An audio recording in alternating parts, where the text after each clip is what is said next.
Bienvenue sur le résumé de la Coppa Agostini 180 km autour de Lissone pour une semi-classique italienne de fin de saison avec notamment un circuit central de 24 km à faire 4 fois avec 3 difficultés, la montée du Colle Brienza, l'Isolo et Sirtori.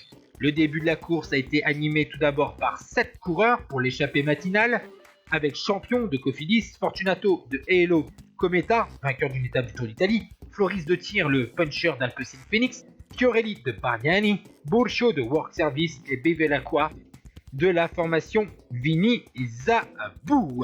Du côté du peloton, c'est la formation Israel Startup Nation pour Hermans et Movistar qui roulent à la poursuite derrière l'échappée matinale. Une échappée matinale qui a explosé dans les difficultés avec l'offensive de Champion et Fortunato qui a été rejoint ensuite par Rota. Mais ce trio a été repris par ce peloton et nous attaquons la montée de Colle Brienza. Et dans cette ultime montée de Colle Brienza, on va encore gravir une petite côte après, eh bien, l'Espagnol de la formation Cofidis, Ruben Fernandez, a décidé de s'isoler à l'avant de la course. Mais derrière, on a la formation Astana et la formation Movistar qui roulent. Et le coureur espagnol de la formation Cofidis est repris avant la montée de la dernière petite côte de la journée, la montée de l'Isolo, 1600 mètres à 8,7%. Et là, avec un dernier relais de Ruben Fernandez et d'un corps de la formation Alpecin Phoenix, un groupe de 6 va se dégager dans cette petite côte avec Ben Tullet, le jeune britannique de la formation Alpecin Phoenix, très bon notamment sur l'Amstel Gold Race et la Flèche Wallonne.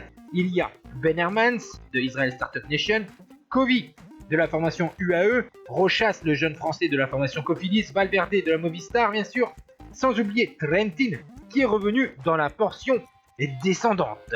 Derrière, il y a un groupe de contre emmené notamment par la formation Alpecin Phoenix pour Sbaragli. Ce groupe de contre va revenir sur les hommes de tête, sauf 2 coureurs, puisque 2 coureurs sont sortis dans les derniers kilomètres, c'est Lutsenko et Trentin. Ils vont donc résister au retour du groupe de chasse et le plus rapide au sprint, eh bien c'est Lutsenko qui a lancé à 200 mètres de la ligne. Trentin au bout du rouleau n'a jamais pu mettre en difficulté le Kazakh et la 3e place. Et pour un autre coureur de la formation UAE Team Emirates, il s'agit de Alessandro Covi.